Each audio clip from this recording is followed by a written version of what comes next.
Shalom Bapak Ibu Saudara, mari kita siapkan hati kita, bawa syukur kita di hadapan Tuhan pagi hari ini.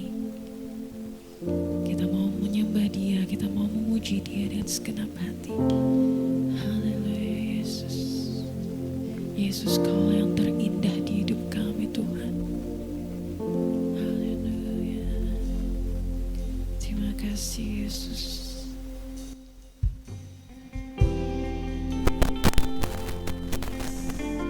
Yesus,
hadirat-Mu.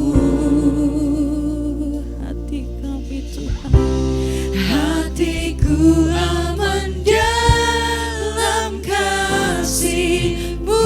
Bawa kami Yesus, bawa ku erat di hadirat-Mu.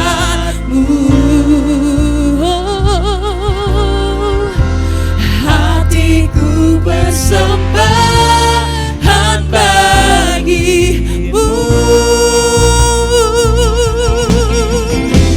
Jiwaku tenang di hadirat-Mu. Hatiku aman dalam kasih-Mu.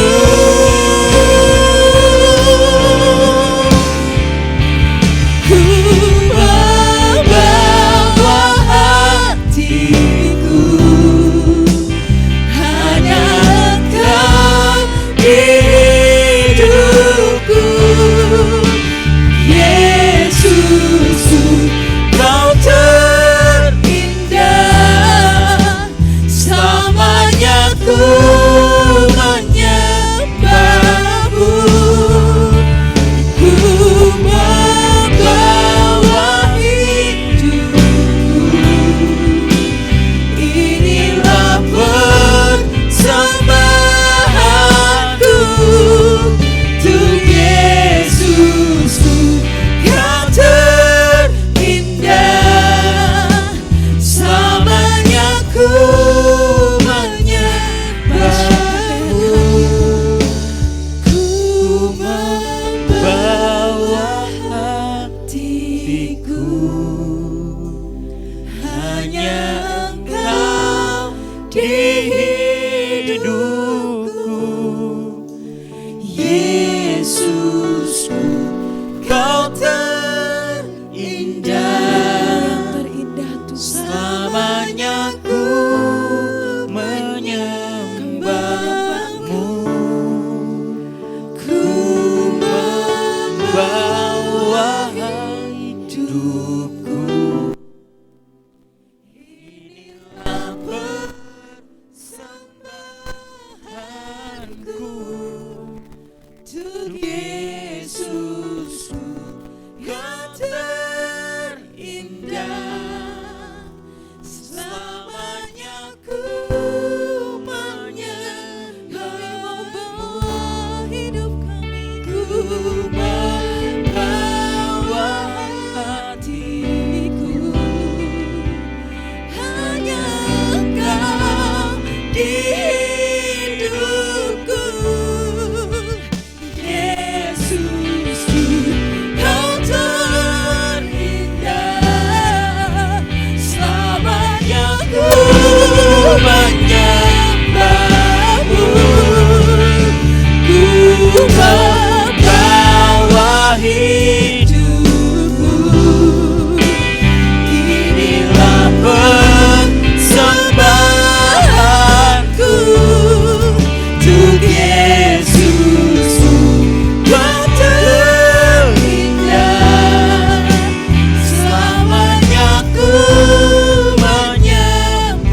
Kami percaya Tuhan Kau hadir di tempat ini Tuhan. Tidak ada satupun yang terlewat Tuhan. Kau menjamah setiap kami Tuhan pagi hari ini Yesus.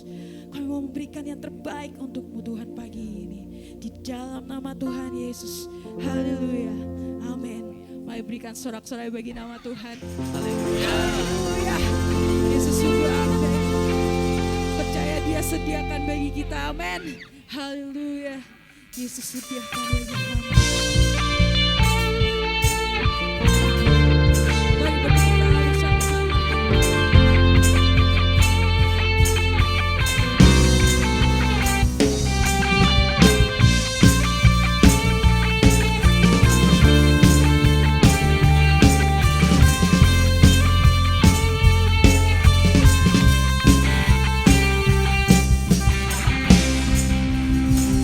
Di setiap langkahku tersedia petunjuk-Mu, di tiap jalanku tersedia kasih-Mu. Lewat suka dan duka Kau sandaran bagiku, lewat semua khawatirku Engkau hari esokku. Tuhan sediakan lebih dari yang ku minta, Dia sempurna hari ini dan selamanya. Tidak buruk di udara, bunga-bunga yang di padang dan salibnya, karena Dia sediakan bagiku.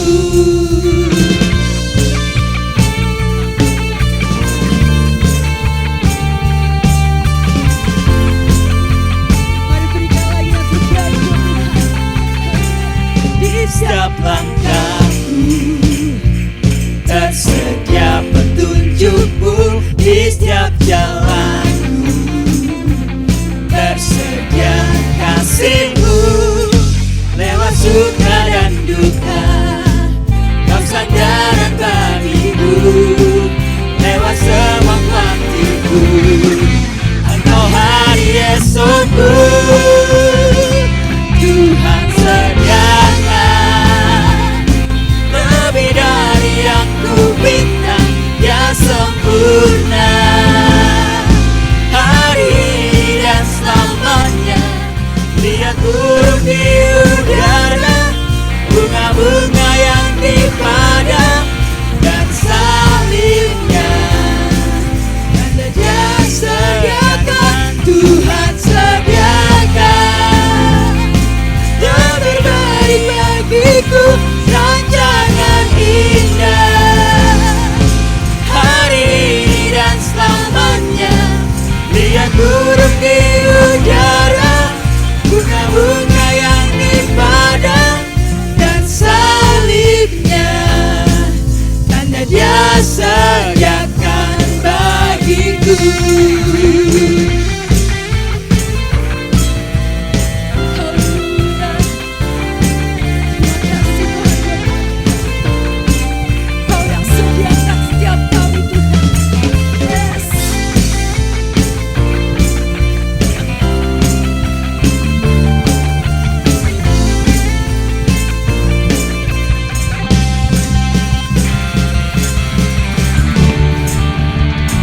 Tuhan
Kau sungguh nyata Tuhan di dalam hidup kami. Haleluya.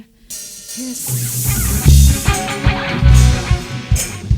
Ayo bertepuk tangan bersama-sama buat Tuhan. Haleluya.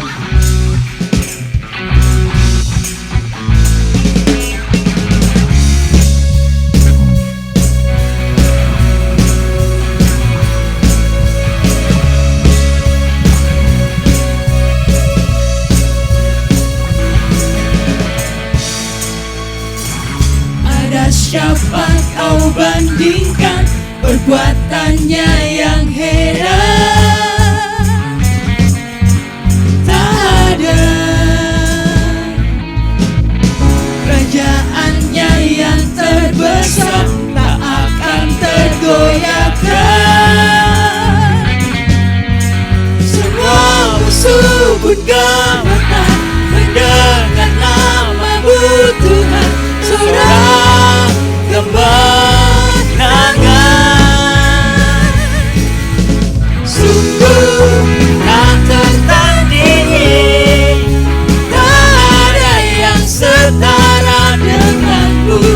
Hanya Yesus Tuhanlah yang terhebat, jauh melebihi dari penguasa di dunia.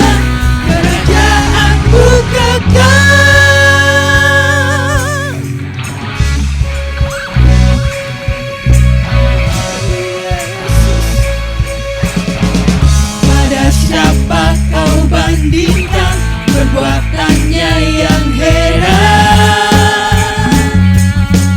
Tak ada. Kerajaan-Mu Tuhan, kerajaannya yang terbesar tak akan tergoyahkan. Semua musuh pun gemetar mendengar nama-Mu Tuhan. Seorang kemenangan, sungguh tak tertandingi, tak ada yang setara denganmu. Hanya Yesus Tuhanlah yang terhebat, jauh melebihi dari penguasa di dunia. Kerajaan-Mu kekal.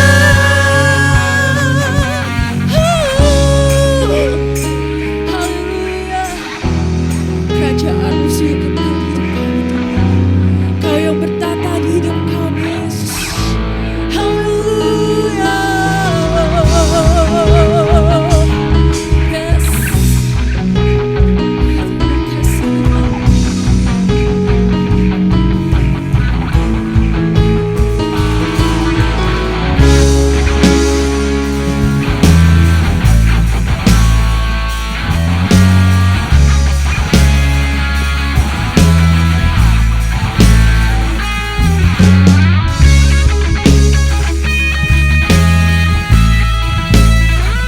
Mari siapkan hati kita.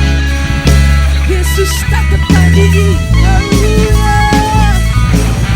Sungguh tak tertandingi, tak ada yang setara denganmu. Hanya Yesus Tuhanlah yang terhebat, jauh melebihi dari penguasa di dunia. Kerajaan-Mu kekal, sungguh tak tertandingi, tak ada yang setara denganmu. Hanya Yesus Tuhanlah yang terhebat, jauh melebihi dari penguasa di dunia. Kerajaan-Mu kekal.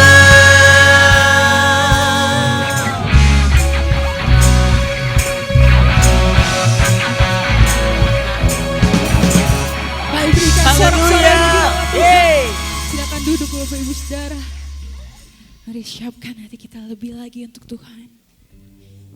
Karena Tuhan terhubung dengan kita. Yesus Kristus ada di sini. Berikan yang terbaik buat Tuhan. Haleluya Yesus. Terima kasih buat anugerah-Mu Tuhan.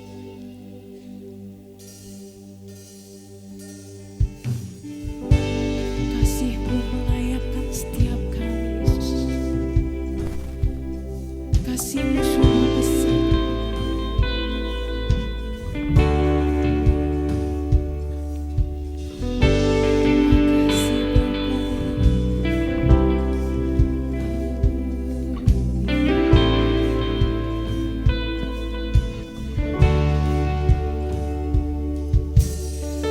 Kasih-Mu layakkan seluruh hidupku.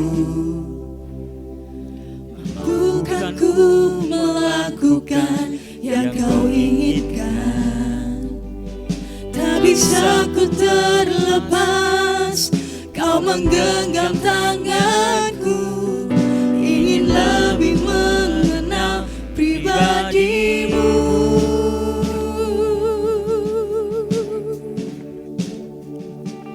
Ku terhubung denganmu,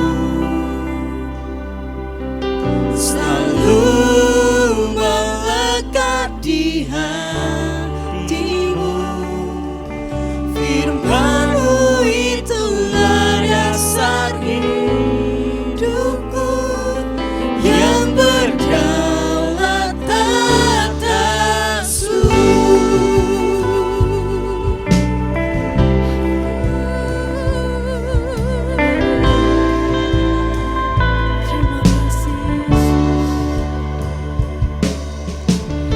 Kasih-Mu layakkan seluruh hidupku. Mampukan ku melakukan yang Kau inginkan. Tak bisa ku terlepas, Kau menggenggam tanganku. Ingin lebih mengenal pribadi-Mu. Ku terhubung denganmu, selalu melekat di hatimu. Firman-Mu itulah dasar hidupku, yang berdaulat atas. Ku terhubung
Yes Tuhan. Kerinduan kami Tuhan bagi anak-anak-Mu. Kami terus melekat, terhubung kepada Engkau. Biarlah terus Engkau berdaulat atas hidup kami, firman-Mu berkuasa atas hidup kami. Kami rindu Engkau Tuhan, hadirat. Kami terus mau mengejar, mencari Engkau dalam hidup kami. Kalau Engkau sumber segala-galanya atas hidup kami. Engkau kekuatan kami. Engkau pengharapan kami. Engkau sumber pertolongan kami. Engkau sumber dari segala hal dalam hidup kami Tuhan. Terima kasih pagi ini Tuhan. Terima kasih Roh Kudus. Terus kami percaya Engkau ada di tempat ini. Engkau hadir di tengah-tengah kami. Engkau ada di sini. Dan kami siap untuk Engkau diberkati. Hadir-Mu membawa pemulihan. Hadirat-Mu membawa kesembuhan. Hadirat-Mu membawa pemulihan atas hidup kami. Terima kasih Roh Kudus. Terus berbicara buat setiap kami. Urapi setiap kami pagi ini. Hati, pikiran, jiwa, roh kami. Urapi hamba-Mu ini Tuhan. Di dalam nama Tuhan Yesus. Kami semua siap dengan firman Tuhan. Katakan sama-sama. Amin. Haleluya.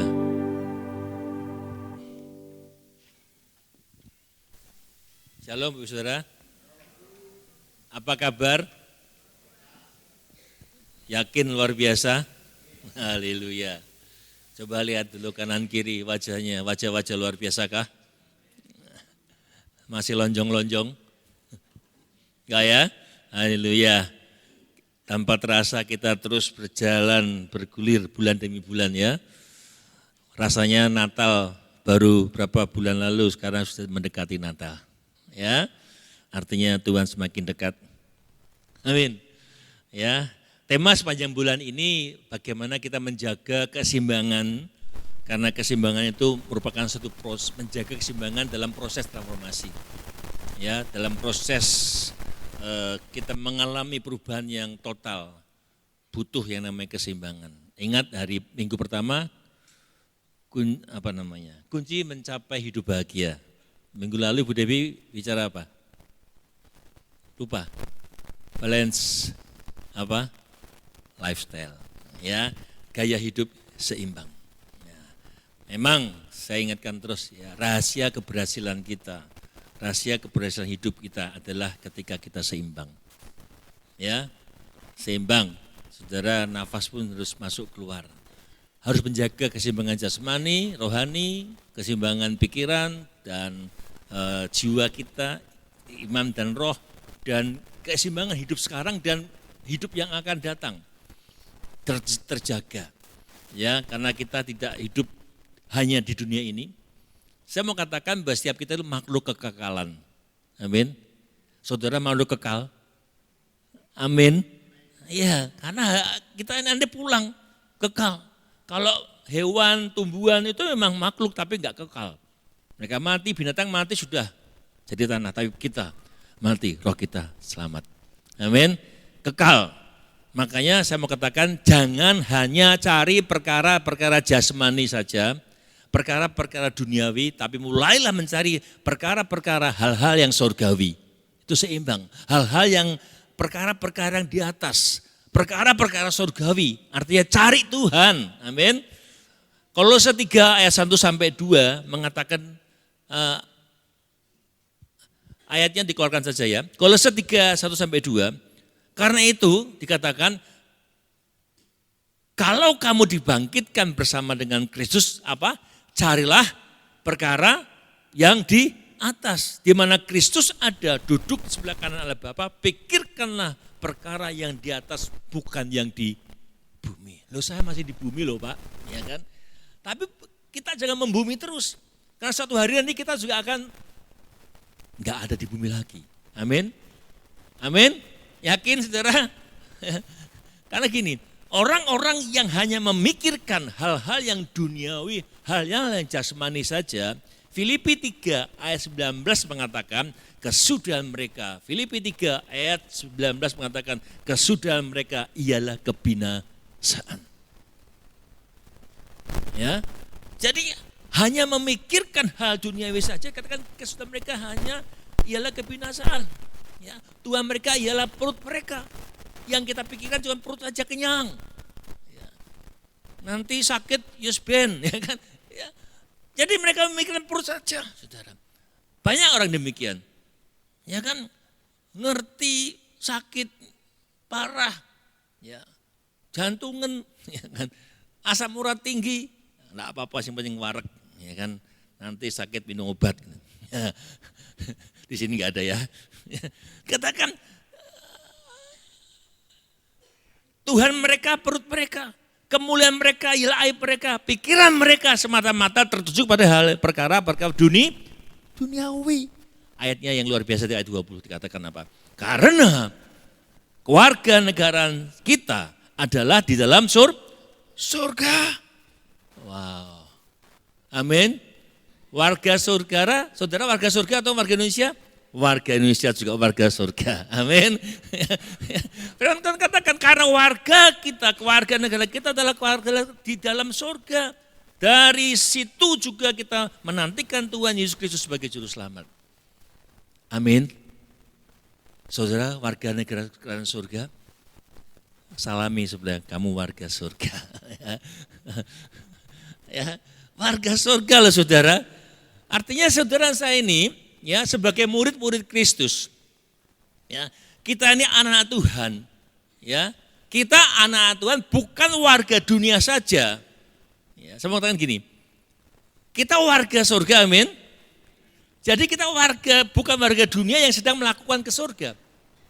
Ya, kita bukan warga dunia yang sedang melakukan perjalanan ke surga, melainkan kita adalah warga kerajaan surga yang untuk sejenak menjalani perjalanan dari dunia ini, di dalam dunia ini. Dan kelak kita akan masuk ke dalam surga. Amin. Karena kita adalah warga surga. Percaya enggak ini saudara? Wah kalau enggak percaya, enggak masuk surga nanti. Ya kan? Kalau kita warga surga, kita mempertahankan.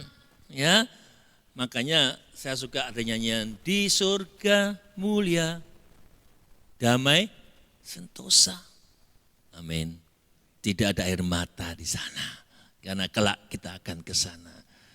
Di surga mulia, gimana lagi itu? Damai sentosa. Ada yang ingat gak? Tiada air mata, kelak di sana. Wah ini lagu-lagu kuno memang ya. Dan kalau ketika kita ada di dunia ini hanya mengejar hal-hal yang duniawi saja. Kita lupa mengejar hal yang surgawi.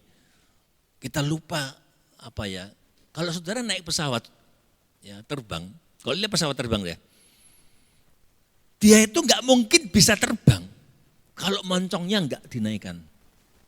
Pertama dia melaju dengan kekuatan power yang terbesar, ya, makanya yang paling bahaya ketika pesawat itu naik dan ketika turun. Ketika di atas sudah aman.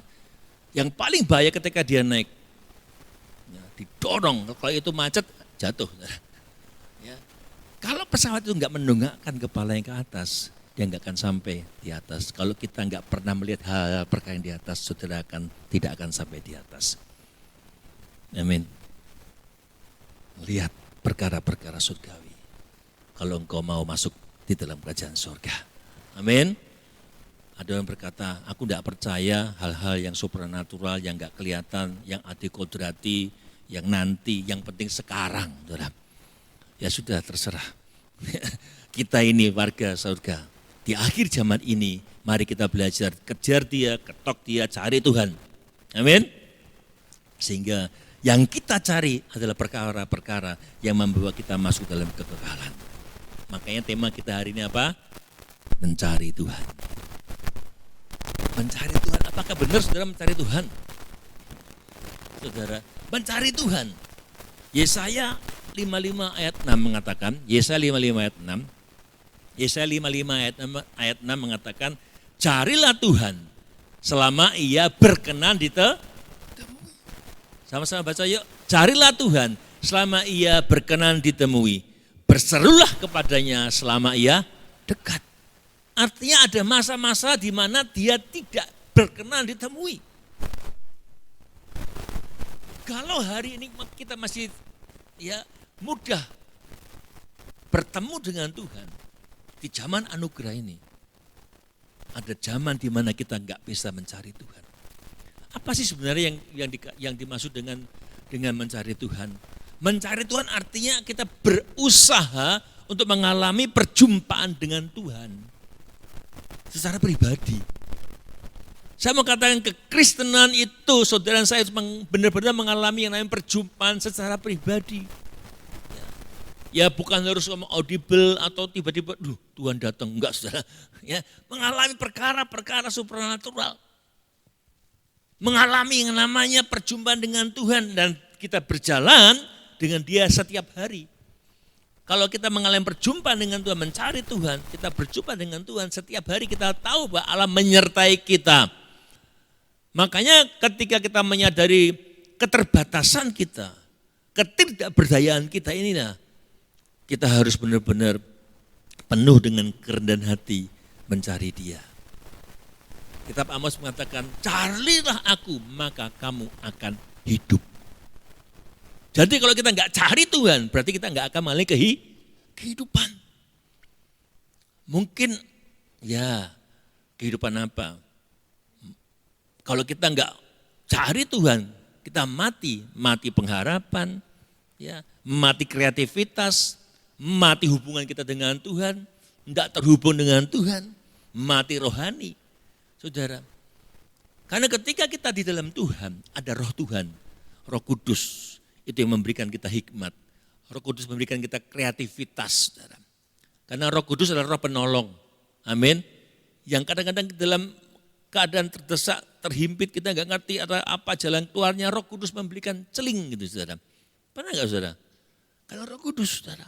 Makanya cari Tuhan. Kata cari itu bersifat aktif atau pasif. Kalau kita mencari, kita nggak bisa mendapatkan sambil rebahan, ya kan?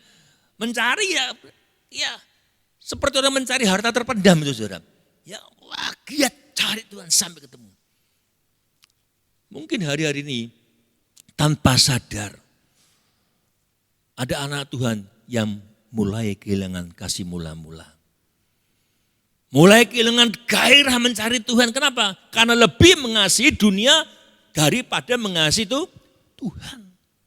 Lebih mengasihi dunia, enggak ada keseimbangan. Akhirnya lupa. Hilang kasih mula-mulanya, cinta mula-mulanya. Enggak lagi bergairah dalam mencari Tuhan. Lebih bergairah mencari hal-hal yang duniawi, yang memuaskan dagingnya. Sehingga tanpa sadar terjerat dengan tawaran-tawaran duniawi yang manis, yang enak, yang indah, yang menarik. Tiba-tiba, kok sudah berdosa saya? Raja Salomo mengatakan segala hal di dunia ini yang bisa dilihat dengan mata, dirasa, diraba, semua itu sia-sia. Raja Salomo kurang apa? Dia Raja Israel yang paling berhikmat, tidak ada manusia dunia ini pun lebih berhikmat daripada Salomo. Kekayaannya, saudara, apa yang gak bisa dia punya? Semua dia bisa miliki, apapun saudara. Tapi dia berkata, di dalam Pengkhotbah 1 ayat 14, Pengkhotbah 1 ayat 14, saya bacakan saudara di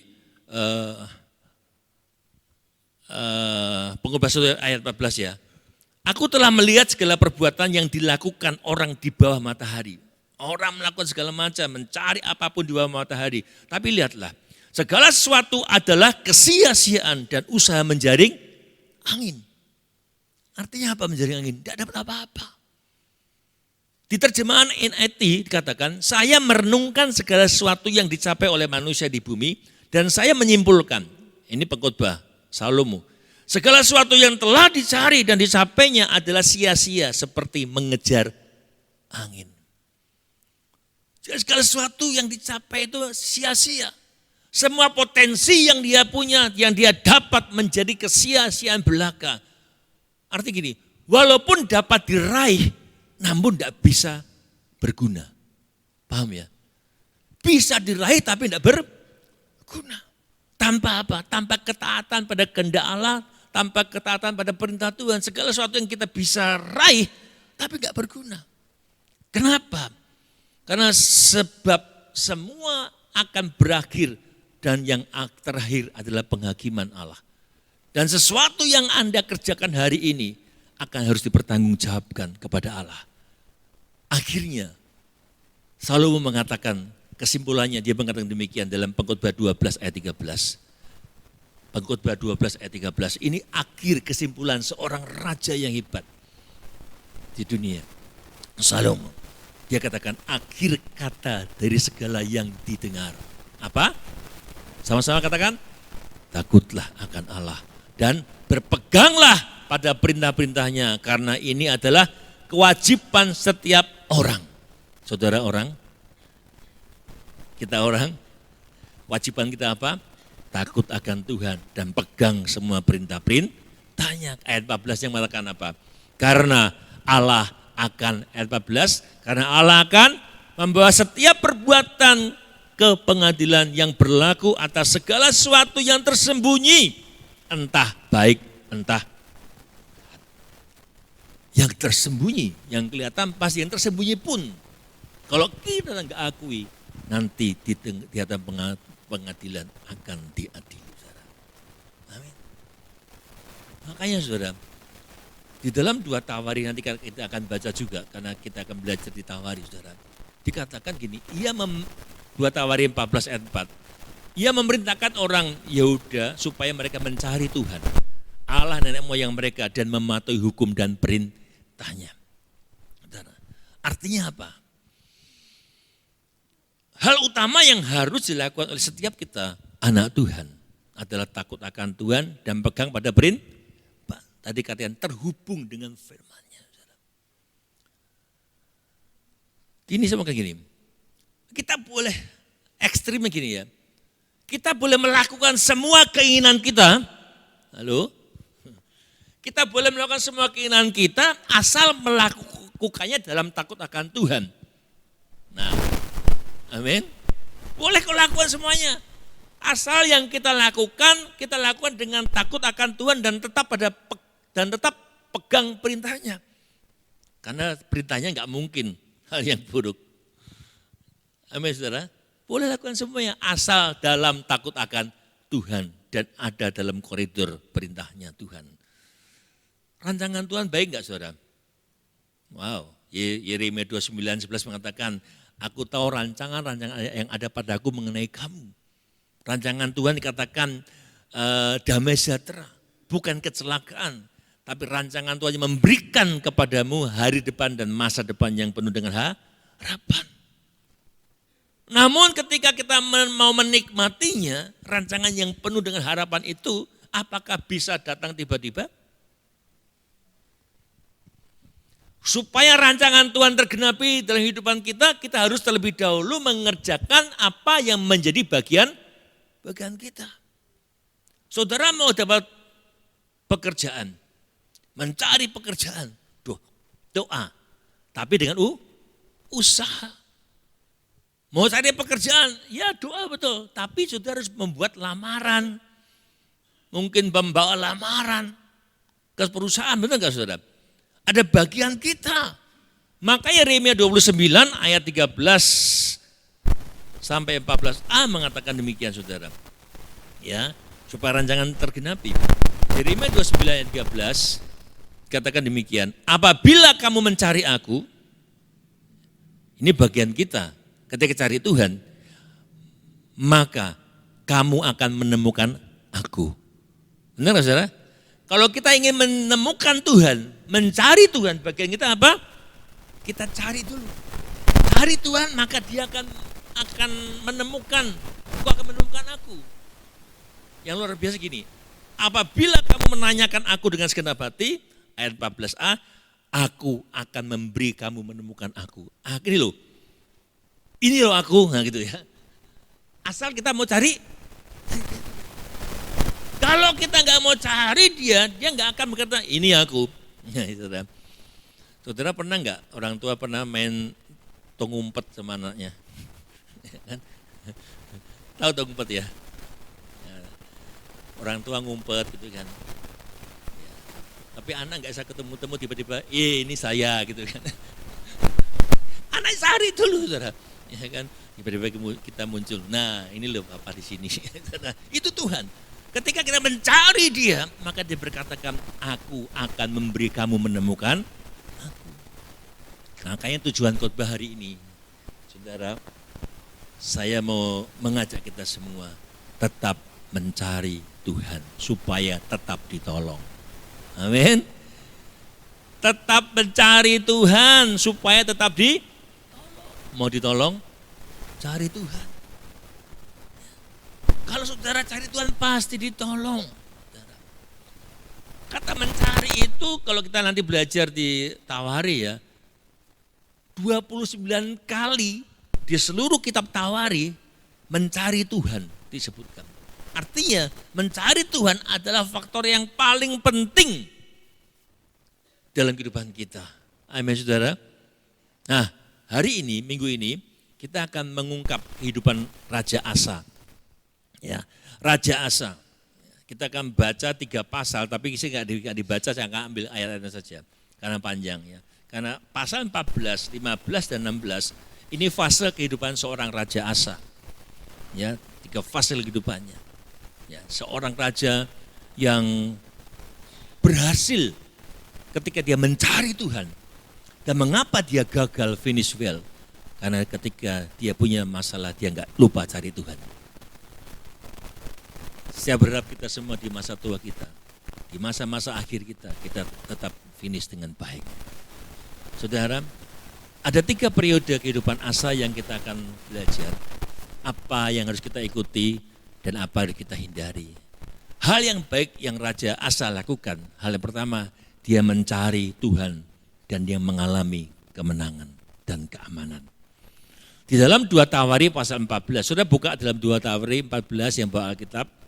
Ya, saya akan kembali ke situ di dalam poin pertama ini di dalam 2 Tawari 14 ayat 1 sampai 15. Tapi kita baca saja 1 sampai 5. Baca sama-sama dalam 2 Tawari pasal 14 ayat 1 sampai 5. 2 Tawari pasal 14 ayat 1 sampai 5. Kalau sudah ketemu katakan dahsyat. Karena firman Tuhan itu dahsyat dan luar biasa. 2, 3. Kemudian Abia mendapat perhentian bersama-sama dengan nenek moyangnya dan ia dikubur di kota Daud. Maka Asa anaknya menjadi raja menggantikan dia. Pada zaman pemerintahannya negeri itu aman selama 10 tahun. Asa melakukan apa yang baik dan yang benar di mata Tuhan Allahnya. Ia menjauhkan mezbah-mezbah asing dan bukit-bukit pengorbanan, memecahkan tugu-tugu berhala dan menghancurkan tiang-tiang berhala.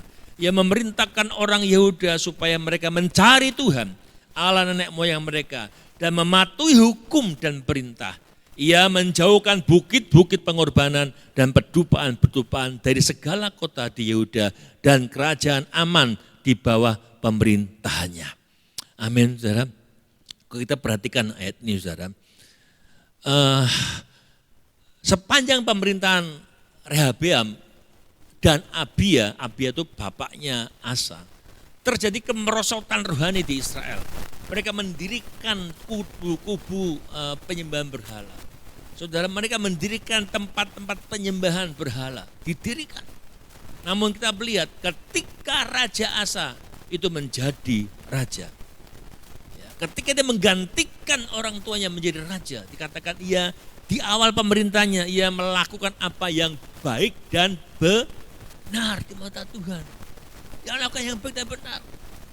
Artinya begini, Raja Asa hatinya selalu ingin menyenangkan Tuhan. Dia berusaha agar dia itu berkenan. Dengan apa? Dengan menyenangkan. Lakukan yang baik, membongkar semua tugu-tugu berhala yang menyakiti hati Tuhan.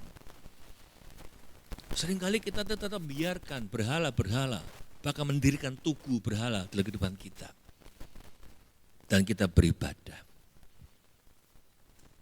Katanya mencari Tuhan, tapi mendirikan berhala, tugu-tugu berhala, membiarkan berhala-berhala, membiarkan hal-hal yang tidak benar itu masih menguasai kita. Tapi kita lihat Asa, dia memporak-porandakan itu. Kenapa? Karena Asa menyadari bahwa mata Allah selalu tertuju pada dia. Ini penting. Kalau kita menyadari ada mata Tuhan yang melihat kita, dalam kondisi tersembunyi, dalam hal-hal yang gak nampak, mata Tuhan melihat. Kesadaran bahwa ketika kita sadar bahwa Tuhan melihat, mata Tuhan melihat kita. Itu yang membawa kita itu bisa terjaga, membantu kita, membantu Asa untuk melakukan hal yang baik dan benar. Karena ada yang mengawasi, merasa ada yang diawasi. Ada mengawasi kita. Ada sepasang mata. Mata Tuhan yang bisa melihat saudara dimanapun saudara berada. Bukan secara fisik, tapi hati saudara bisa Tuhan lihat. Mata Tuhan melihat apa yang kau perbuat, baik yang baik, baik yang jahat. Oleh sebab itulah jangan berbuat jahat. Tuhan, ini lagu-lagu lama saya tiba-tiba muncul, saudara. Ya kan? Ya, lagu anak sekolah minggu, saudara. Ya, mata Tuhan melihat. Ya, makanya saudara, Yehuda ya dibersihkan, kerajaan Yehuda dibersihkan dari segala penyembahan berhala. Dia menjatuhkan, katakan ayat 3, menjatuhkan mezbah-mezbah asing dan bukit-bukit pengorbanan. Tugu-tugu berhala dihancurkan, tiang-tiang berhala dihancurkan. Lalu ia mencari Tuhan dengan sungguh. Ayat 3-4 tadi saudara. Asa memerintahkan Yehuda supaya mereka mencari Tuhan. Mencari Tuhan, Allah nenek moyang mereka. Dan Asa sebagai seorang raja menganjurkan seluruh rakyatnya mematuhi hukum dan perintah Tuhan. Ayat 5 tadi mengatakan, menjauhi bukit-bukit pengorbanan dan pendupaan. Dan kerajaan aman di bawah pemerintah. Perhatikan saudara, ada hal yang tidak bisa kita hindari sebagai anak-anak Tuhan. Ketika saudara dan saya taat melakukan hukum Tuhan, taat melakukan perintah-perintah Tuhan, ada hal yang gak bisa dihindari. Apa saudara? Kepastian kita mengalami kemenangan. Amin. Kepastian kita mengalami penerobosan. Kepastian kita mengalami kemenangan ketika persoalan kehidupan yang mungkin mustahil secara manusia kita hadapi. Tapi ketika kita taat hukum-hukum Tuhan, sekalipun mustahil, di dalam Tuhan tidak ada mustahil. Ini yang dialami oleh Asa. Raja Asa mengalami yang mustahil menjadi mungkin.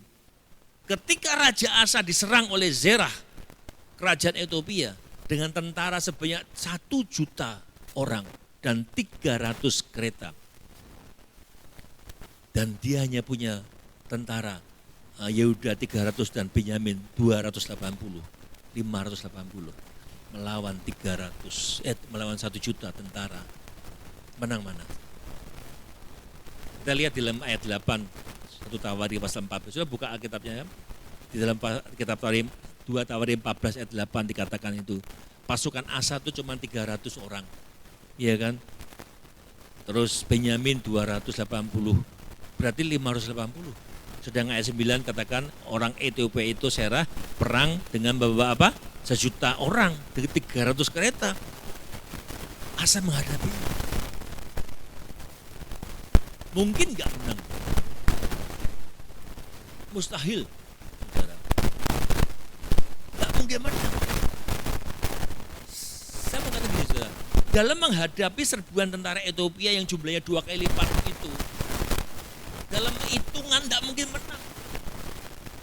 Saudara, mengingat bangsa Yuda, ya, kondisinya itu tidak mungkin menang kalau dia tidak punya sikap yang benar. Kalau sikapnya nggak bergantung dan berserah mencari Tuhan, tidak mungkin menang. Tidak mungkin menang. Apabila mereka mencari Tuhan, musuh sekuat apapun pasti bisa dikalahkan. Ditarik kembali ke kita. Ingat saudara, bahwa ketika kita mengalami masalah berat sekalipun, seberat-beratnya masa hidupmu, orang ngomong mesti ngomong masalah kuliah apa ke kue mesti gitu kan.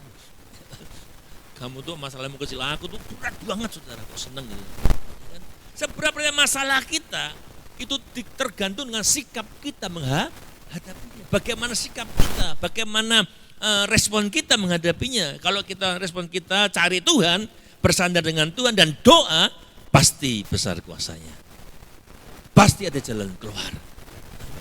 Raja Asa menyadari bahwa hanya pertolongan Tuhan yang bisa membawa dia mengalami kemenangan. Dia gak mungkin menang. Masa orang 580 bisa mengalahkan 1 juta dengan tentara kereta besi yang 300 juta. Mungkin saudara itu bukan perang.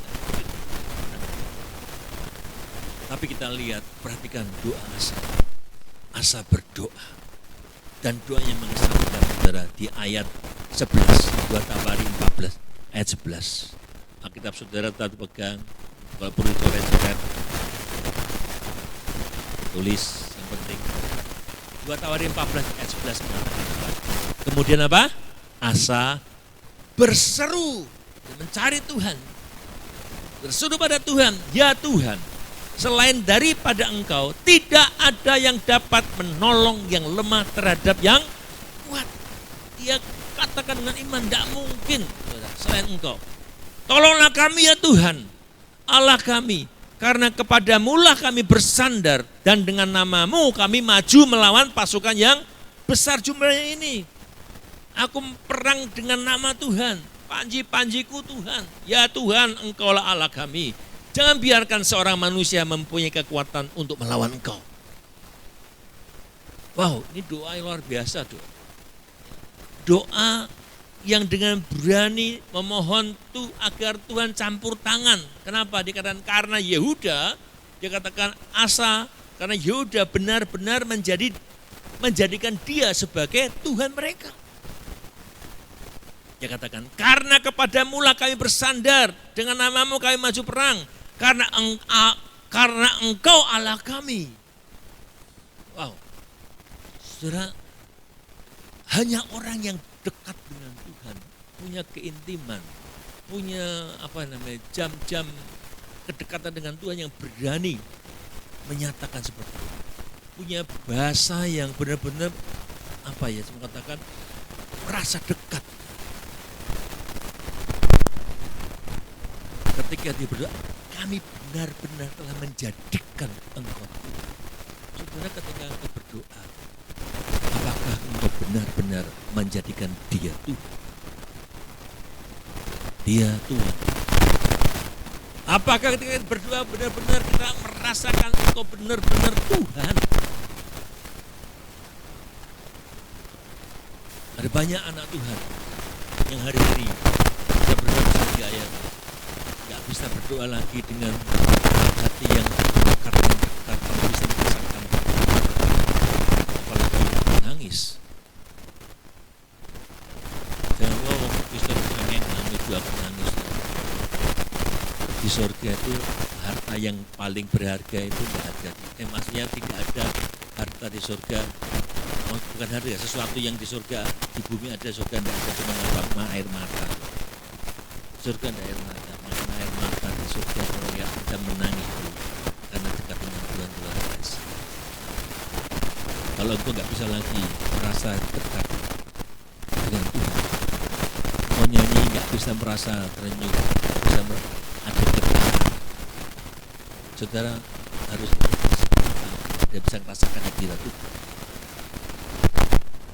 Apakah ketika kau berdoa benar-benar kau jadikan Tuhan? Saudara perhatikan saudara, ketika Asa ini berdoa, ya gelombang pertempuran berubah setelah Asa berdoa. Di ayat 12, kenapa yang terjadi?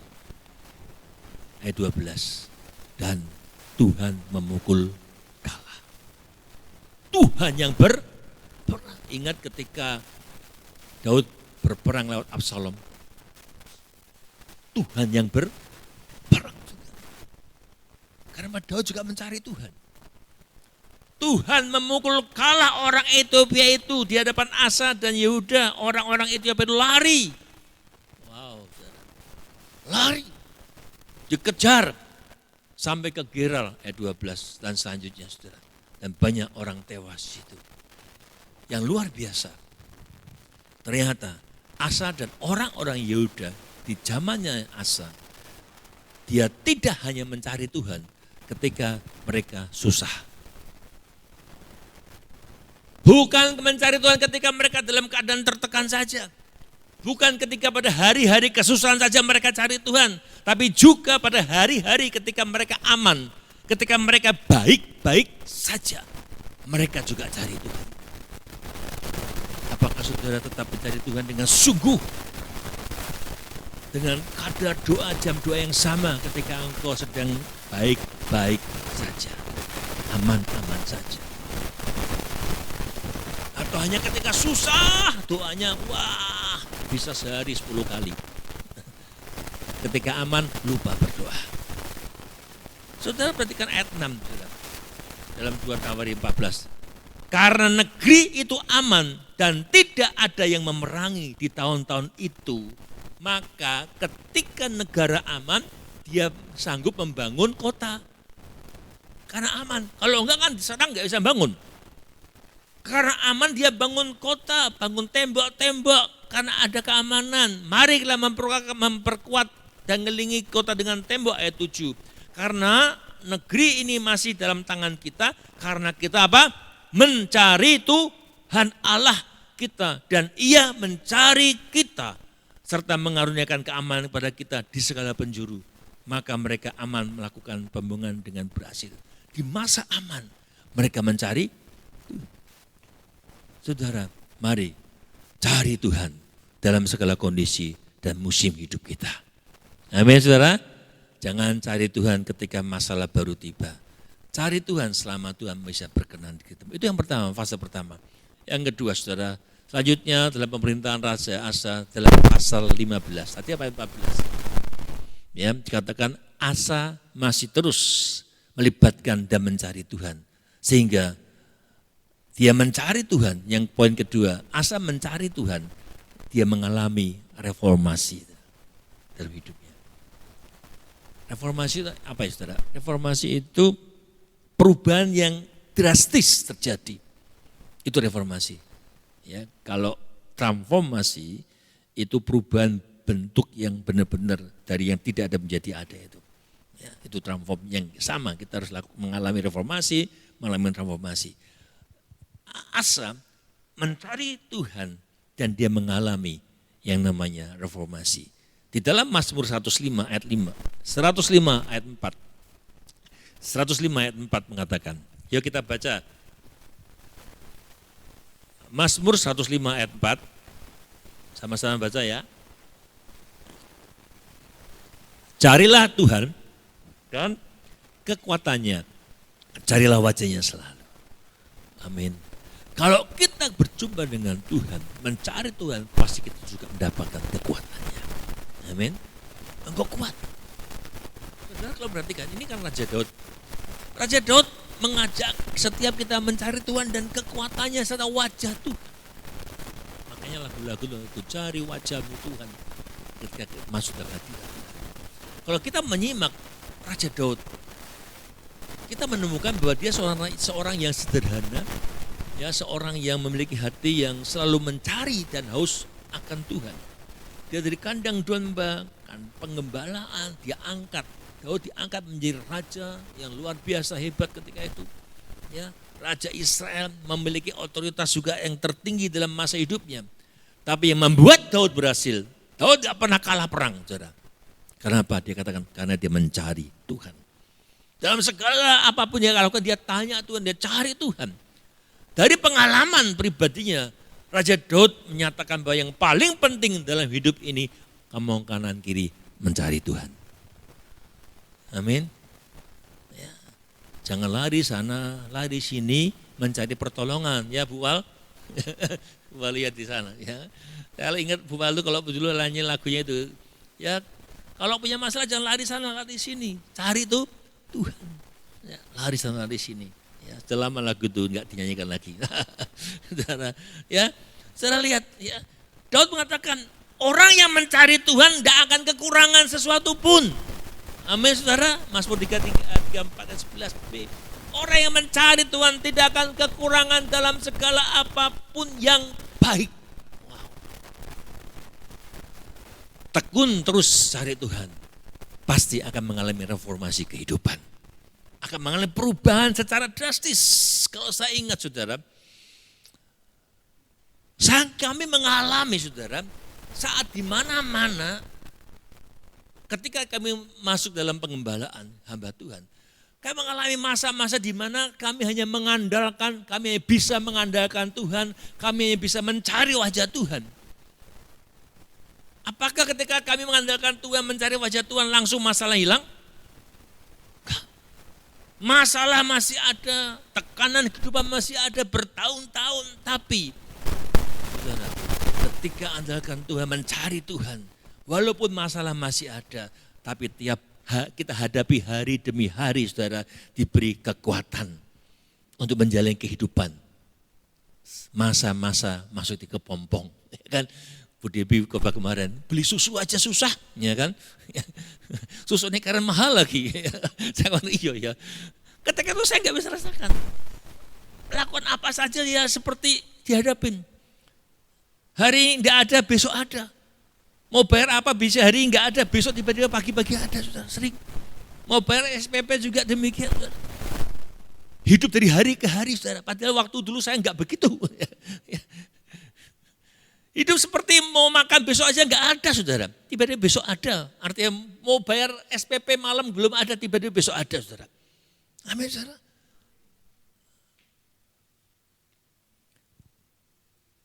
Saudara, masalah masih ada. Tapi kita diberi kekuatan menghidupi hari demi hari. Menjalani hidup di dalam proses, dalam kepompong itu, saudara. Mungkin ini saudara sedang ada dalam kepompong, enggak enak. Enak enggak merasakan di dalam kepompong itu, misalnya terpenjara. Enak enggak saudara? Enggak bisa ini, enggak bisa gitu. Wong Kristen tak entuk rokok, kan? Padahal ya kita tidak ada rokok, dilarang rokok, dilarang cuma di SPBU kan, dilarang merokok, saudara. Ya. Tapi ketika sudah semakin dalam dengan Tuhan, semakin dekat dengan Tuhan, itu akan merasa ngapain jangan merokok, ngapain. Makanya saudara, ketika kita di dalam kepompong itu terbatas, kami bisa mengatakan walaupun terbatas, engkau terpelihara. Saya terbatas sudah bertahun terbatas, tapi terpelihara sampai suatu hari terjadi reformasi, metamorfosa. Amin, saudara. Tapi butuh waktu lama, saudara mungkin tidak tahu, saudara. Tahun-tahun saya demikian. Cuman nggak mungkin banyak yang tahu, nggak banyak yang tahu, saudara. Nggak ada yang tahu kan, saudara? Bagaimana tekanan kehidupan gitu ya. Tapi saudara, itu sebuah proses. Hari-hari ku jalani bersama Yesus, suka duka ku alami bersama Yesus, persoalan cobaan kan ku hadapi bersama Amin. Cari Yesus. Amin. Sama halnya ketika Asa mencari Tuhan, negara aman. Mencari Tuhan engkau aman. Amin, saudara. Karena apa? Karena Tuhan yang mengaruniakan keamanan atas hidup saudara. Wow, saudara. Maka dalam poin ini kita belajar dari pasal 15, tadi 14, kita 15 sekarang. Buka pasal 15. Ya, di dalam pasal 15 ini terjadi reformasi di dalam kerajaan Yehuda, dalam pemerintahan Asa. Di dalam pasal 15 ayat 1 sampai pasal 7, saya bacakan dengan cepat. Ya, harus sampai 19, tapi nanti akan kita buka pilah-pilah saja. Di dalam 2 Tawarik 15 ayat 1 sampai 19 dikatakan demikian. Ayat 1 sampai 5 saja. Asaria bin Obed dihinggapi roh Allah, seorang nabi. Ia pergi menemui Asa dan berkata kepadanya, dengarlah kepadaku Asa dan seluruh Yehuda dan Benyamin. Ini kerajaan Yehuda. Tuhan beserta dengan kamu, bila mana kamu beserta dengan dia. Bila mana kamu mencari dia, ia berkenan ditemui olehmu. Tapi bila mana kamu meninggalkannya, kamu akan ditinggalkannya.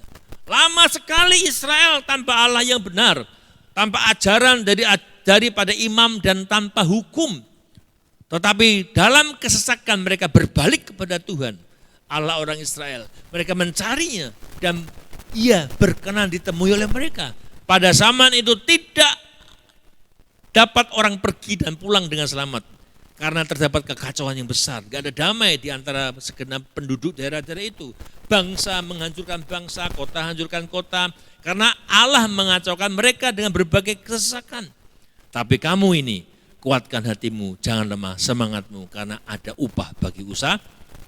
Saudara perhatikan. Reformasi itu adalah suatu titik balik. Ingat reformasi 98? Ya kan? Titik balik. Reformasi adalah titik balik dari suatu keadaan yang sebelumnya dengan maksud untuk memperbaiki atau memperbarui, itu reformasi. Terjadi dalam kerajaan Yehuda. Nah, titik balik itu Tuhan nyatakan lewat Nabi Asaria bin Obed. Dia seorang nabi yang bertugas di Yehuda. Dia diutus oleh Allah menemui Raja Asa. Tadi ayat 2. Tuhan katakan, ia pergi menemui Asa dan berkata, dengarlah kepadaku Asa dan seluruh Yehuda dan Benyamin. Tuhan beserta dengan kamu, kalau kamu beserta dengan dia. Bila mana kamu mencarinya, ia berkenan ditemui olehmu. Tapi bila mana kamu meninggalkan Tuhan, kamu akan ditinggalkan. Ini kunci perubahan hidup saudara. Kalau engkau jauh dari Tuhan, maka dia pun akan meninggalkan kita. Karena Tuhan kita bukan Tuhan yang arogan, memaksakan kehendak. Dia beri kehendak bebas, dia beri free will pada saudara. Pilihan tangan saudara. Ya, saudara, pesan ini sangat penting. Karena sebelumnya Israel katakan hidup tanpa Allah yang benar. Ya, ayat 3 tadi. Tanpa ajaran dan tanpa hukum. Lama sekali Israel tanpa Allah yang benar. Lama sekali Israel tanpa ajaran daripada imam dan tanpa hukum. Mereka hidup tanpa hukum, bayangin saudara. Tanpa hukum liar lah mereka. Ya kan? Itulah penyebab utama mereka hidup tidak ada rasa aman. Tidak ada damai. Ayat 5 mengatakan, pada zaman itu tidak ada orang yang pergi dan pulang dengan selamat. Artinya apa? Bisa dibegal, ya, pergi pulang nggak selamat, ya kan? Bisa mulai masalah. Karena apa? Karena terdapat kekacauan yang besar di antara segenap penduduk daerah itu. Bangsa melawan bangsa, kota melawan kota. Saudara, mengapa terjadi? Tadi, karena semua kesalahan manusia sendiri, kesalahan mereka sendiri. Mereka meninggalkan Tuhan, hidup dalam pemberontakan, menyembah berhala, dewa-dewa dan patung. Maka Tuhan mengacaukan mereka dengan berbagai-bagai kesesakan.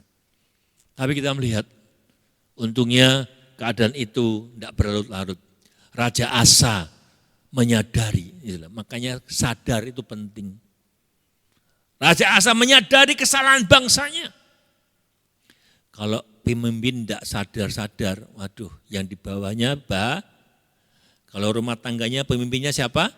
Bapak era sadar-sadar. Istrinya, anaknya bahaya. Enggak bahaya ta?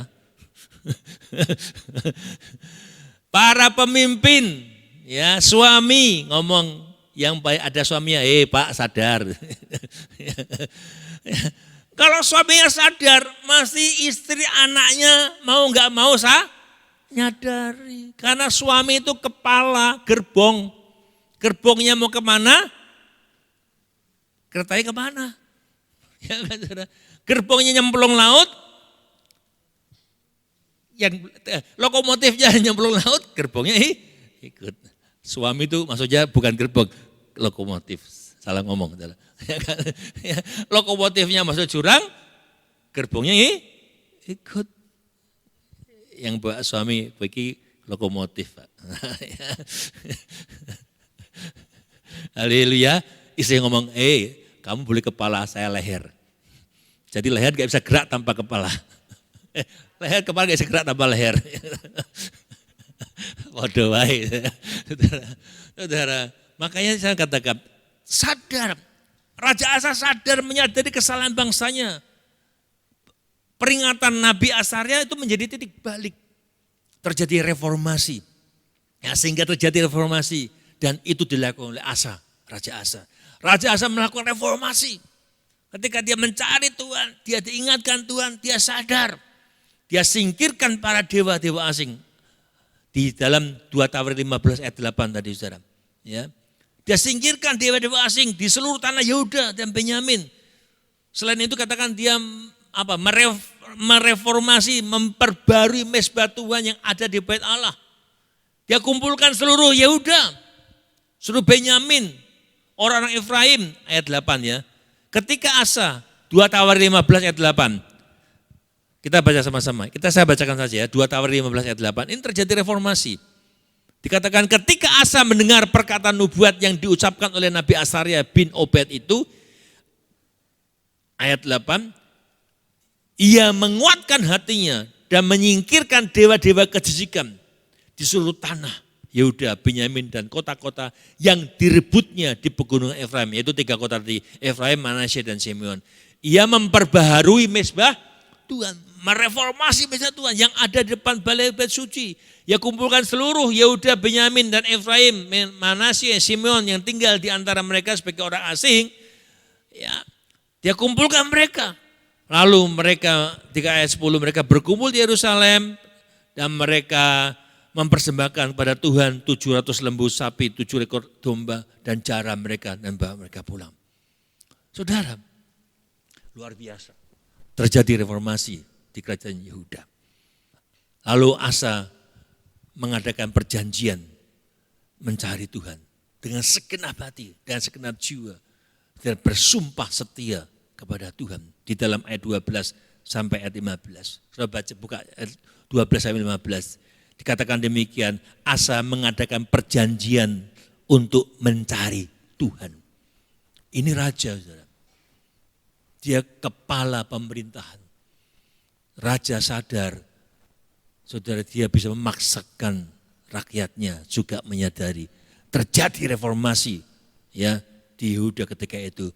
Mereka mengadakan perjanjian mencari Tuhan dengan segenap hati dan segenap jiwa. Setiap orang, artinya semua rakyat, baik anak-anak atau orang dewasa, laki-laki, perempuan, yang tidak mencari Tuhan Allah Israel harus dihukum. Wow, ini kan benar-benar reformasi yang luar biasa. Seorang raja mengatakan, kalau engkau tidak cari Tuhan, mau anak-anak, laki-laki, perempuan, tua, muda, nenek-nenek, kalau enggak cari Tuhan, engkau dihukum mati. Terjadi reformasi terbesar-besaran. Mereka bersumpah ayat 14 setia kepada Tuhan. Ayat 14 dikatakan, ayat 13 dikatakan, ayat 14, ya tadi ayat 13 itu mereka dihukum mati kalau enggak cari Tuhan. Ayat 14 mereka bersumpah setia kepada Tuhan. Mereka menyuarakan dengan nyaring. Ayat 15, seluruh Yehuda bersukaria atas sumpah itu. Karena dengan segenap hati mereka bersumpah setia dengan kehendak yang bulat. Mereka apa? Mencari Tuhan. Sama-sama baca, Tuhan berkenan ditemui oleh mereka. Dan mengaruniakan keamanan kepada mereka di segala penjuru. Yang tadinya tidak ada keamanan. Yang tadinya terjadi kerucuhan. Dari kota demi kota terjadi masalah besar. Tapi ketika mereka mencari Tuhan, dan mengucapkan sumpah setia mencari Tuhan, terjadi keamanan. Saya mau katakan bisa dipastikan ketika kita terus cari Tuhan dengan hati, dengan segenap jiwa, bersumpah setia pada Tuhan, pasti terjadi reformasi dalam keluargamu, terjadi reformasi dalam pekerjaanmu, terjadi reformasi dalam kesehatanmu. Ketika kita benar-benar pegang janji Tuhan. Amin saudara, cari Tuhan, tinggalkan kehidupan lama kita, dan kita belajar terus hidup gantikan dan hidup benar dan kudus. Di dalam ayat 5, ayat 4, 2 Tawari 15 ayat 4 tadi katakan apa saudara? Tetapi, 2 Tawari 15 ayat 4, tetapi dalam kesesakan mereka berbalik kepada Allah orang Israel, mereka mencarinya dan berkenan ditemui oleh mereka. Ayat 19 katakan demikian saudara. Ayat 19, dan karena kesungguhannya dalam mencari Tuhan, dan karena kesungguhan saudara saya mencari Tuhan, tidak ada perang sampai pada tahun ke-35 pemerintahan Asa. Ada keamanan, ada masa damai. Saudara, tapi kita melihat di poin yang terakhir, nampaknya kondisi damai yang dialami oleh Asa itu membuat Asa terlena. Makanya ada quote, kenyamanan itu membunuhmu, ya kan? Ya, enggak usah, jangan nyaman-nyaman saudara. Membuat dia terlena, nyaman sehingga dia lupa mencari Tuhan. Ya, dia nyaman di 35 tahun pemerintahannya. Mungkin karena enggak pernah perang lagi, dia lupa cari Tuhan. Saudara aman, diberkati Tuhan. Enggak lagi struggle, enggak lagi usaha benar-benar kepala jadi kaki jadi kepala. Ya kan? Banting tulang, banting istri, enggak ya saudara? Enggak lagi benar-benar lupa berdoa. Sudah nyaman, yang dulunya ngontel, naik sepeda, sekarang naik motor, dapat mobil, nah, lupa, ya kan? Dapat mobil, ya, adolannya lu adoh, gitu, lupa balik ke gereja gitu, enggak ya? Ya. Asa ngalami saudara, di masa tuanya saudara, akhirnya ketika dia mendapat ancaman perang dari Raja Israel, dia lupa cari Tuhan. Makanya poin ketiga, dia mencari pertolongan orang kuat dan tabib, bukan cari Tuhan. Poin 3, mencari pertolongan orang kuat dan tabib. Saudara perhatikan, nanti kita baca ini di ayat pasal 16, tadi 14, yang poin kedua 15, poin ketiga pasal 16. Raja Asa memerintah Yehuda dengan awalnya baik kan saudara? Baik, amin. Segala berhala, neneknya yang sebagai ibu suri dipecat karena dia mendirikan patung Asyera. Dia memerintahkan orang Yehuda mencari Tuhan. Namun pada tahun ke-6 pemerintahan, katakan tadi saudara, ayat 1. Saudara buka terus ya, pasal 2 Tawari pasal 16 ayat 1 sampai 3. Ya saya bacakan dulu 2 Tawari 16 ayat 1 sampai 3. Pada tahun ke-36 pemerintahan Asa, pada tahun ke-36 pemerintahannya Asa, majulah Baesa, itu Raja Israel, dia hendak berperang melawan Yehuda. Jadi waktu itu kerajaan Israel terbelah jadi dua.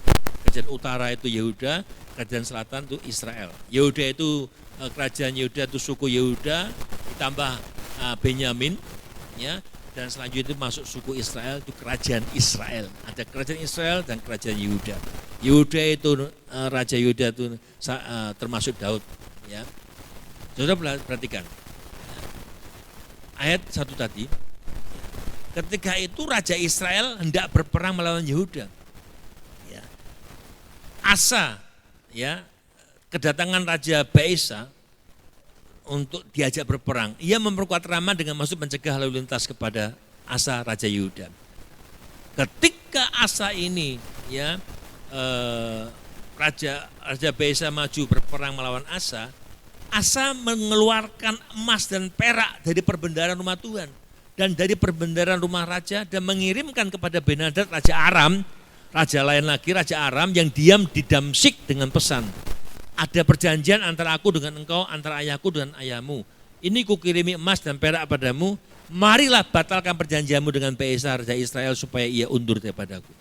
Jadi ketika dia itu dalam pemerintahan 36 tahun melakukan kebodohan, saudara. Asa melakukan kebodohan yang luar biasa, artinya berdampak negatif pada masa tuanya, saudara. Di masa tuanya Asa gagal bertekun mencari Tuhan. Kenapa? Hanya karena diancam oleh Raja Baesa untuk perang. Ketika diancam untuk perang, dalam menghadapi situasi itu, bukannya dia mencari Tuhan, bukannya cari Tuhan ketika dia menghadapi Raja Ethiopia ketika itu, dengan 1 juta tentara, 300 kereta, dia bukan mencari pertolongan Tuhan, tapi dia mencari pertolongan manusia. Dia ngomong sama Raja Aram, Raja Aram, tolong, ngomong sama Baesa, kamu jangan maju perang, ya nanti kamu tak kasih hadiah. Dikasih apa? Emas, perak dari perbendahara rumah Tuhan, dari perbendahara rumah raja juga. Dia nyuap Raja Aram. Saudara, Raja Asa terlalu nyaman. Dia enggak lagi mau berangkat perang. Kenapa dia takut? Apakah dia lupa dia pernah mengalahkan Raja Zerah, Raja Ethiopia, hanya dengan 580 orang, saudara. Tapi dia hari itu mencari manusia, pertolongan manusia. Dia malas perang lagi. Wes tak kayak duit weh. Tak bayari orang, dia nyuap orang, saudara. Malah mengambil emas perak dari perbendahara rumah Tuhan dan mengirim kepada Raja Ben-Hadad, Raja Aram, saudara, untuk mengikat suatu perjanjian supaya Baesa itu enggak nyerang. Saudara, ini kan konyol, saudara. Ya kan?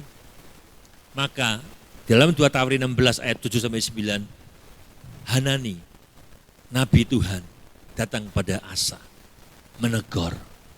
Karena engkau bersandar, 2 Tawari 16 ayat 7 sampai 9. Karena engkau bersandar kepada Raja Aram dan tidak bersandar kepada Tuhan Allahmu, oleh karena itu terluputlah tentara Raja Aram dari tanganmu. Bukankah tentara orang Ethiopia dan Libya lebih besar? Kereta dan orang berkudanya sangat banyak. Namun Tuhan menyerahkan mereka dalam tanganmu karena engkau bersandar kepadanya.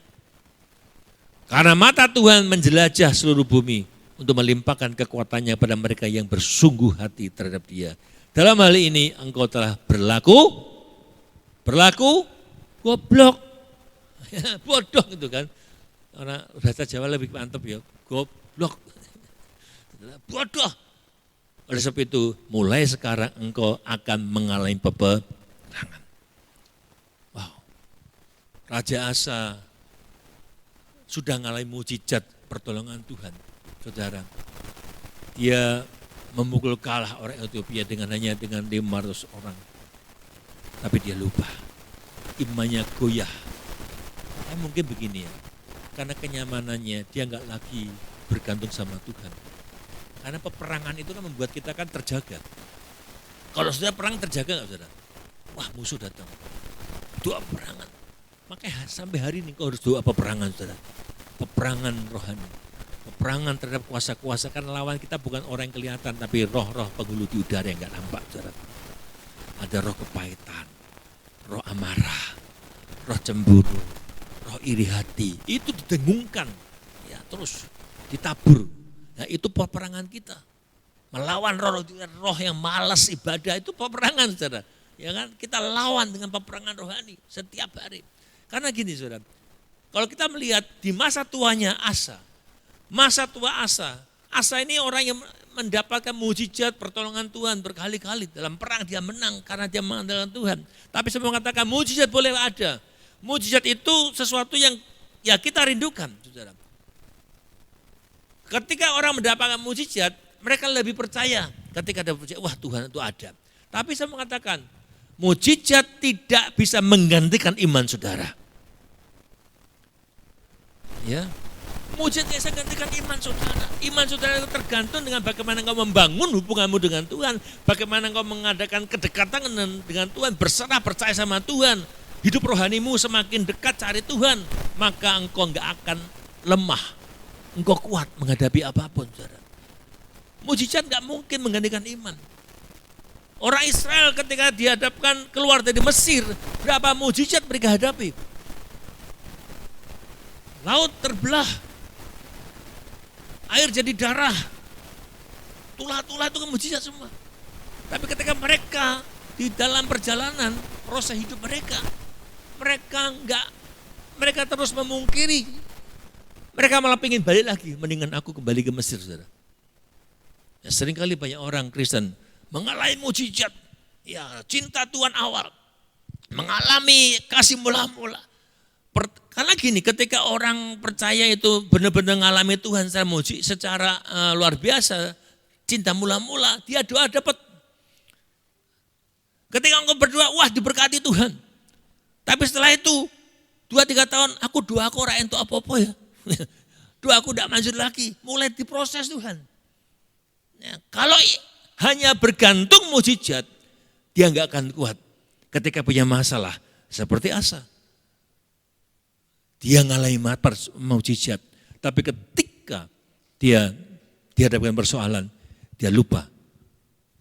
Dia pernah ditolong Tuhan. Saudara, makanya jika kita nggak membangun hubungan kita dengan Allah dan percaya berserah padanya, hidup rohani kita tidak akan kuat, kita akan kendor. Hubungan kita dengan Tuhan tidak bergantung pada seberapa banyak kita mengalami mujizat, amin. Tapi seberapa jauh kita ini dekat dengan Tuhan. Kemudian katakan datanglah Nabi Hanani menegur. Coba bayangin saudara, ditegur Nabi malah marah. Ayat 9, ketika Nabi datang ya menegur, ayat 10, ditegur oleh Hanani, ya, karena engkau gak bersungguh hati. Ayat 9, engkau berlaku bodoh, makanya mulai hari ini engkau ngalami perang. Ayat 10 apa? Ayat 10, maka sakit hatilah Asa. Ditegur Nabi marah. Bukannya marah saja, tapi Nabi itu dimasukkan penjara. Wow. Saudara, kalau orang salah ditegur, tidak mau, wah itu sudah alamat bahaya. Ya.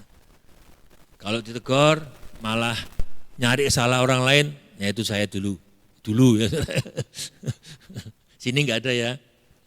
Suami istri ditegur istrinya, nyari kuin dhisik yang ngono gitu. Ya, enggak ya, saudara? Ya. Tapi kita melihat saat ditegur Hanani malah marah, bahkan di penjara. Makanya di akhir hidupnya Asa kita melihat saudara, Asa mengakhiri hidup dengan sakit parah. Di dalam ayat 12. Dan luar biasa saudara, ketika dia sakit pun saudara, bukannya cari Tuhan seperti yang dulu dia kerjakan. Dia malah mencari dukun, cari tabib. Saudara, saudara ayat 12 katakan saudara apa? Ayat 12. Ketika tahun ke-30 dalam perbuatan Asa sakit pada kakinya kemudian menjadi semakin parah. Namun dalam sakitnya ia tidak mencari pertolongan Tuhan tapi cari tabib-tabib. Saudara, orang yang mengawal hidup dengan luar biasa. Mengalami mujizat tapi dia tidak menjaga koneksinya dengan Tuhan, saudara. Di akhir hidupnya, Asa mengakhiri pemerintahan dengan tidak finish well. Dia mengakhiri hidup tidak dengan baik. Mengakhiri hidup dengan, jauh daripada Tuhan. Padahal dimulai dengan iman yang teguh mencari Tuhan.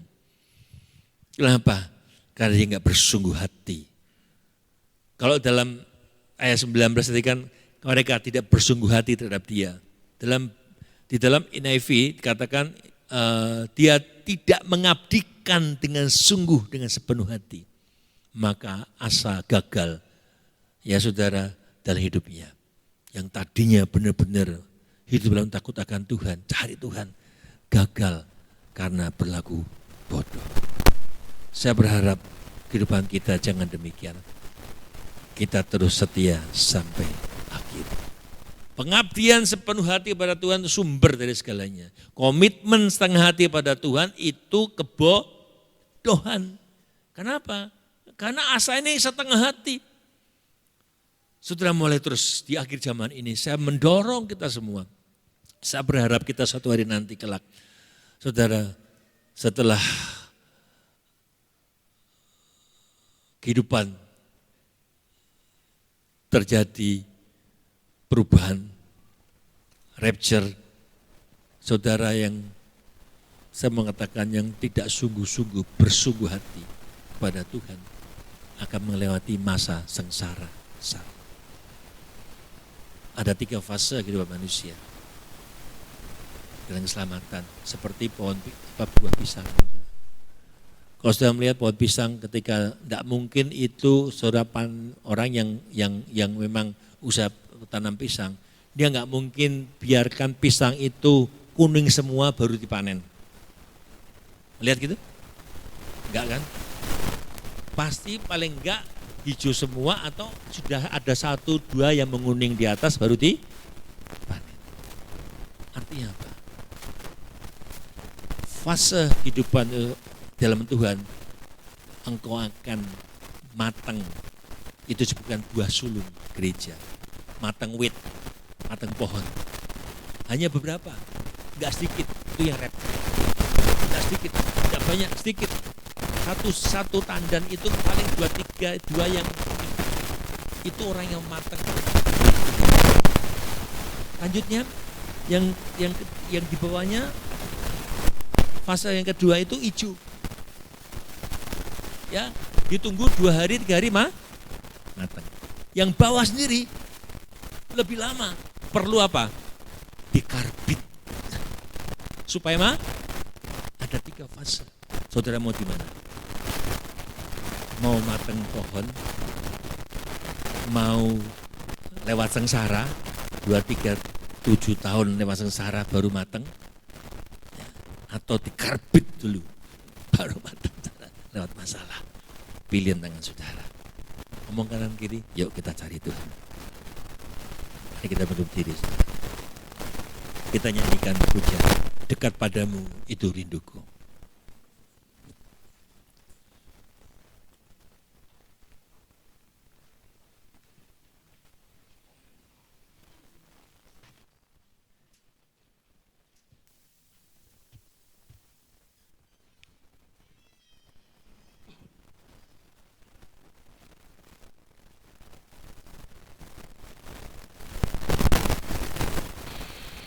Mengejar hadir.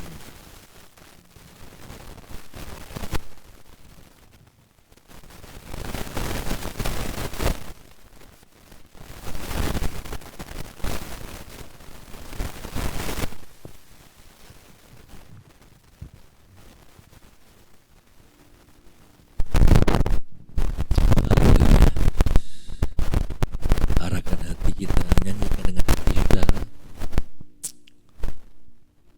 Dekat padamu itu rinduku. Yes. Setiap kataku kau pun menunggu.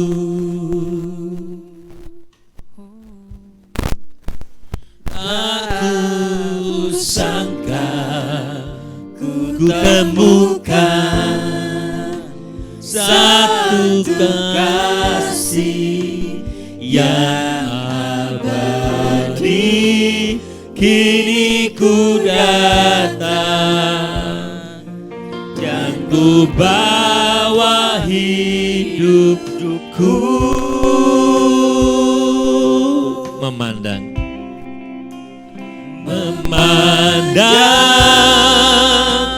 wajahmu, mengikuti kebaikanmu, mengejar hadirmu dalam hidupku.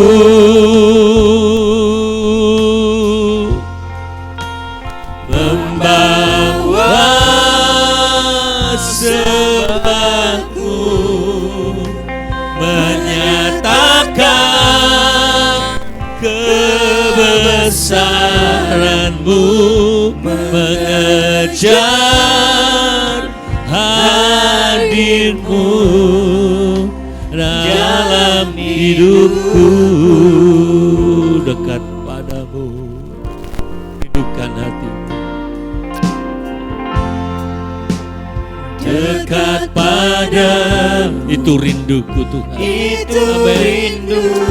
Rinduan kami dekat pada Engkau Tuhan.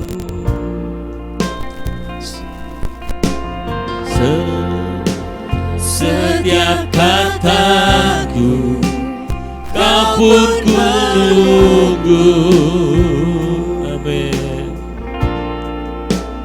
Tak ku sangka ku temukan satu kasih yang abadi, kini ku datang dan ku bawa hidupku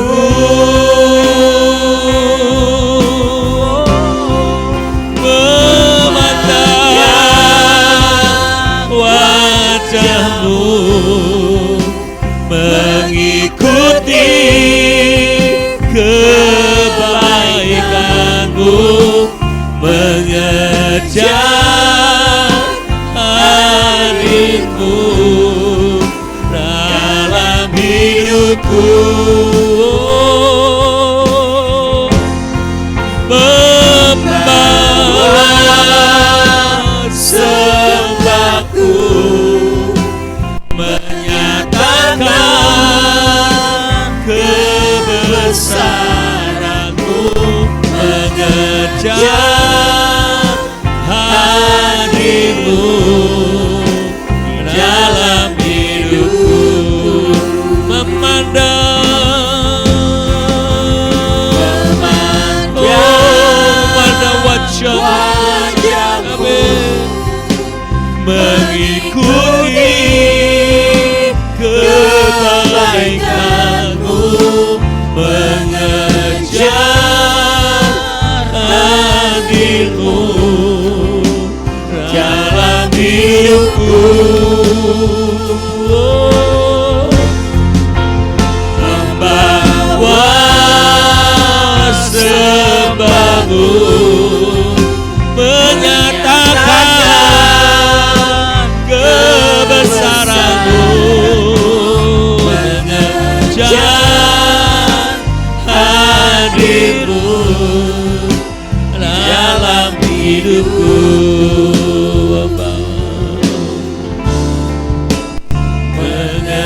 Mengejar hadir-Mu dalam hidupku, mengejar hadir-Mu Tuhan, mengejar hadir-Mu dalam hidupku. Haleluya. Haleluya.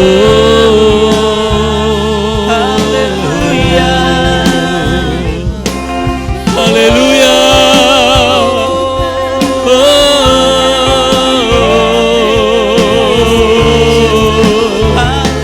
Haleluya.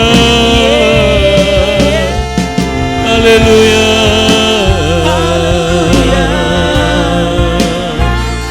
Haleluya. Haleluya. Haleluya.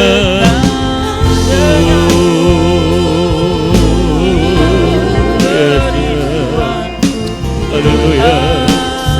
Kira malam-malam. Kira malam-malam.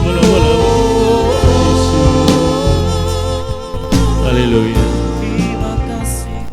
Haleluya. Haleluya. Yesus. Dia ada di tengah-tengah kita. Dia hadir di sini. Dia hadir. Dia ada di hadapanmu. Dia berdiri di hadapanmu. Dia hadir. Dia bisa melihat kedalaman hati saudara. Dia bisa melihat pikiranmu. Dia tahu hatimu.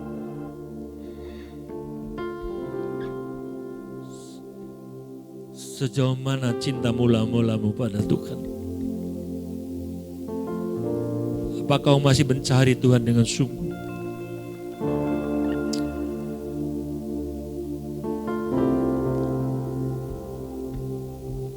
Bila pagi hari ini firman Tuhan sudah disampaikan, Roh Kudus bekerja di tengah-tengah saudara. Bagi yang meresponi kepada firman Tuhan, bagi kau yang sadar pagi hari ini bahwa engkau mungkin sudah enggak lagi mencari Tuhan dengan sungguh-sungguh. Engkau mengejar hal-hal yang duniawi. Tanpa sadar engkau lebih mencari hal-hal yang jasmani dibanding mencari hal surgawi. Engkau mulai nyaman.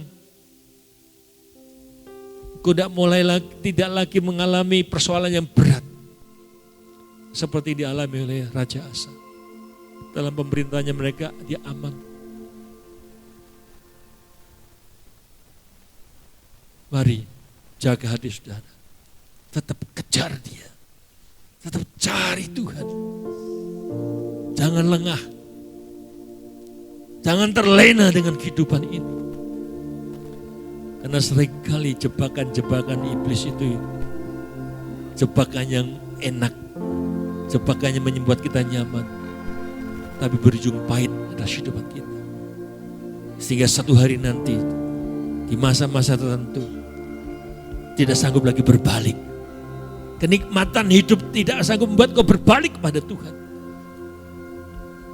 Seperti yang dilakukan oleh Asa. Di masa tuanya, di masa hidupnya, dia gak bisa lagi ditegur. Bahkan ketika menghadapi masalah, dia gak bisa mencari Tuhan. Dia mencari hal-hal di luar Tuhan. Dan biarlah yang gak terjadi bagi kita, jemaat Tuhan GBD Posoano. Sampai masa tua, sampai kapanpun kami tetap setia. Kami tetap setia. Makin setia dan makin setia. Makin kejar Tuhan dan gak makin malas. Dan aku percaya suatu hari nanti Tuhan, aku akan melihat dan kau berkata, sabarlah hamba-Ku yang setia. Dan kalau hari ini kita sedang dalam persimpangan jalan, dan bila tangan Tuhan menolong engkau kembali diangkat, kau dibangkitkan kembali. Terus mencari Tuhan, kau akan melihat kemenangan. Kau akan mengalami reformasi dalam hidup. Kau akan dipulihkan oleh Tuhan. Tuhan tolong Tuhan. Di dalam nama Tuhan Yesus. Dalam nama Tuhan Yesus. Terjadi atas hidup.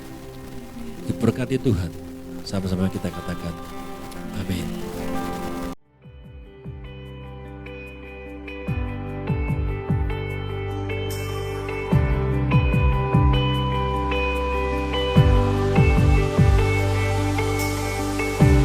Dalam kesesakanku,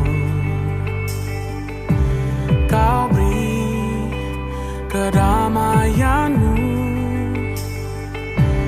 Dalam keraguan ku temukan wajah-Mu.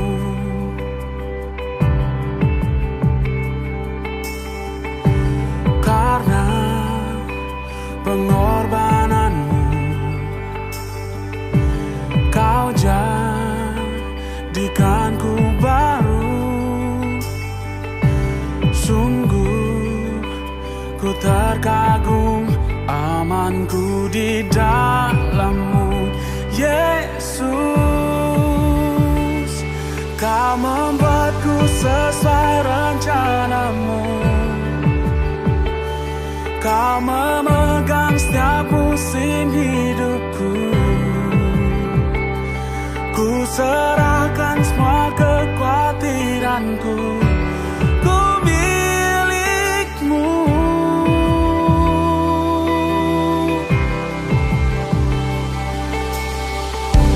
Karena pengorbanan-Mu, Kau jadikanku baru.